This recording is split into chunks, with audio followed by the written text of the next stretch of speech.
Ambassador Chess Freeman, former U.S. Assistant Secretary of Defense, also former U.S. Ambassador to Saudi Arabia. It's great to have you with us, sir, today. It's a privilege. Right, so Operation Pillar of Cloud that Israel has carried out in Gaza is over now. Both Israel and Hamas are claiming victory. Who do you think is the winner? I don't think Israel is the winner, except in one sense, and that is it demonstrated that the Iron Dome missile defense system will work. Otherwise, in the arena of public opinion internationally in the region, it lost heavily. Nobody likes to see advanced military aircraft bombing civilian populations, which is what was happening.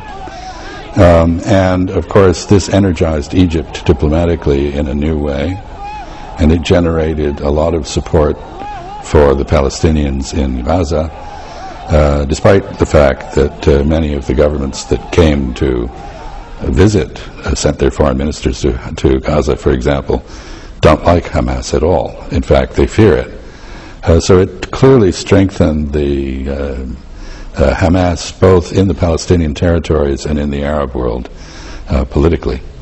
And I think that's a victory for Hamas and a defeat for Israel. But Israel invokes the right to defend itself against terrorism, and this is a claim backed by countries such as the United States and Germany. You certainly don't deny Israel this right, do you? Certainly not. And but that doesn't mean that you can take preemptive action to attack others, especially civilians. The fact that one side commits occasional acts of terrorism does not justify state terrorism. And in this case, there was no rocket fire of any consequence from the Gaza Strip into Israel prior to Israel's inauguration of a military raid that killed the military leader of Hamas. Hamas is an organization that doesn't have much of a military capacity. Many people actually say that Israel, back in 2008, 2009, and also this time, if it really wanted to, it could have squeezed Hamas out of Palestine, but it didn't do so. Why? Well, I think Israel did attempt to use violence in the earlier caste-led operation. It did. That was at the very end of 2008, as there was a change of administrations going on in Washington. It's interesting, this war also happened around the U.S. election time. Exactly. But Israel failed. And the reason it failed is that the strategy is wrong. You cannot bomb people into peaceful coexistence. It just does not work. You just spoke about the elections. It was right after the presidential election in the United States and right before the elections in Israel.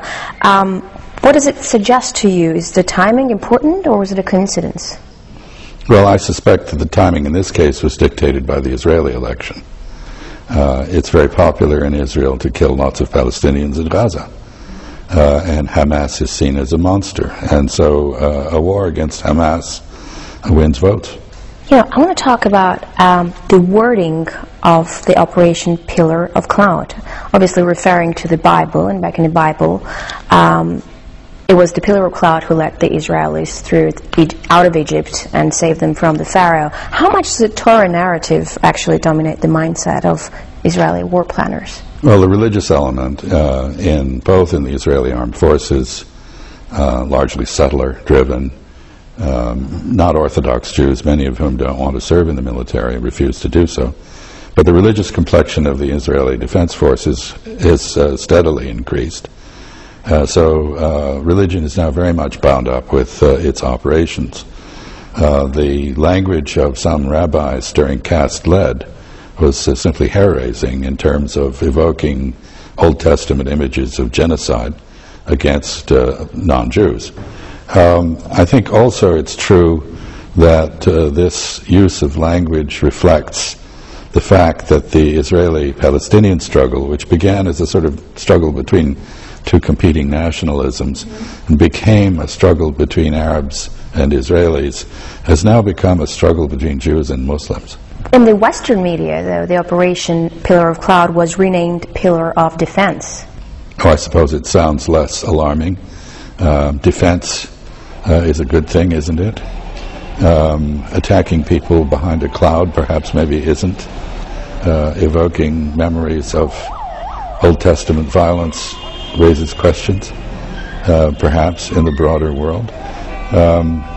So this is a sort of typical example of what the Israelis call hasbara, which is control of narrative and propaganda, and they do it very well.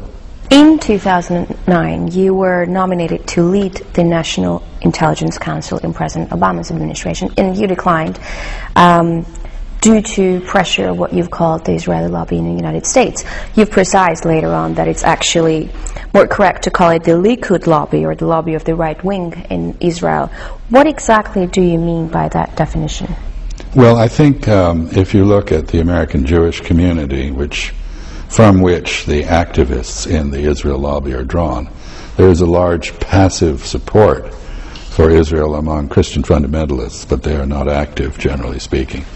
The activists come from a very limited segment, about 4% of the American Jewish community, and these are people who are strong supporters of the extreme right wing in Israel. There's another very interesting instance that you describe. I'm going to read out a quote of yours. You were being told by a senior Israeli official, "Thank you for what you did for Israel. What job in President Bush's administration do you want?" How exactly does that work? I mean, can a foreign power actually influence staffing of national security positions in the U.S. government? Well, when this man, who I had considered a friend and rather admired, tactlessly made that offer to me, I thought he could deliver it. I thought he was making a real offer, and I was enraged. As somebody, as an American patriot, I don't like the idea that any foreign country, even one close to us, should be able to dictate our decisions about our internal politics. Was it a bluff, or could he really deliver it? I think he might have been able to deliver it. I didn't take him up on it for obvious reasons. I thought it was a despicable But that's kind of scary. It is a little scary, yes. But you see, there is, again, a narrative, which is that Israeli interests and American interests are identical. Israeli values and American values are identical. Neither is true if you examine it. But then Israeli narrative would be nothing without American backing. Yes, America is a wonderful echo chamber for Israel because our relations are so intimate. We are so much in contact with each other, and the American media are so amenable to spreading the Israeli line, the narrative, and the American media are enormously influential internationally, and so this takes what might be a rather small voice from Israel and magnifies it and spreads it everywhere. And Israel is, after all, a very small country that is surrounded by enemies. Whether it made those enemies itself or whether it's simply they're simply there is beside the point. Israel is in a difficult position. It uses everything it can use to defend itself, and this is one of the means of defense, a very strong one. What exactly are the priorities of the lobby in the United States, and how much power do they actually wield over the U.S. media? Well, I think it's less the media than the Congress. But ultimately, the media also depend upon advertising. And Congress works, the fuel of our Congress, I'm sorry to say, is campaign contributions, which is another way of saying our politics is pretty corrupt. You can buy votes. The fuel for our media is advertising, and advertising can be withheld or granted, depending on what you say. You know what I always wondered? How come the Arab lobby is not so powerful? I mean, the Arab sheikhs could probably finance pretty much anything they wanted. Interesting question. First of all, I don't think there is an Arab lobby. I think it is a fiction of the Israel lobby's imagination, or perhaps a sort of construct they have created because you needed to have an enemy. So why isn't there an Arab lobby? Well, there's lots of reasons for that. We have a significant Arab American population, which potentially could produce a lobby, but it's divided as the Arabs themselves are. So there's no domestic base that could focus the energy of this voting bloc in one direction. And second, turning to the Arab states, yes, the Gulf Arabs have plenty of money, but they also have no understanding of the importance of institutions.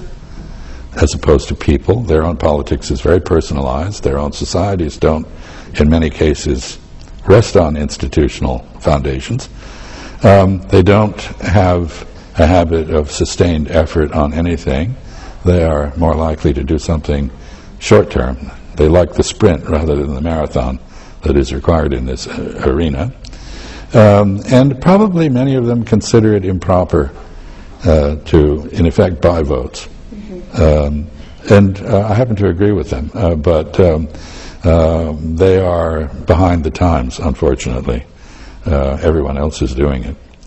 So you don't have the domestic base, and you don't have the foreign support. And I might say that the Gulf Arabs, like other Arabs, they don't like the Arab Americans, who are not mainly from the Gulf. The Gulf Arabs don't emigrate. There are no Saudi Americans to speak of. There are no Qatari Americans to speak of. There are no Emirati Americans to speak of. Well, they come to study in States and then go back to their countries. They come and study, and they maybe have a vacation home, and they enjoy the United States as a visitor, but they don't emigrate. Do you regret withdrawing in 2009 and not taking the position? Not at all. No, I didn't want to go back into the government. I had given 30 years of my life to public service. I thought that was plenty. I was very reluctant to do that job, and when I was publicly attacked in the way I was, it became apparent that I couldn't do the job. So the decision to withdraw was simply a matter of logic, and I don't regret it at all. I have a good life, a better life than I would if I were doing that, I think. So you wouldn't consider taking another position in the government in the future? No, I think I'd let somebody younger have a chance. No, I can't think of any position I would really like to do at this stage, in part because at the moment our government is pretty dysfunctional. It's not making many sensible decisions, and it seems to find it very hard to do that. We can't even pass a budget. We can't even address our fiscal imbalance. We don't address any of our fundamental questions on foreign policy. We continue to do more of the same. In this circumstance, the chance that one individual could make a real difference is not very great, and I'm happy cultivating my garden. Ambassador Freeman, thank you very much for this interview. My pleasure.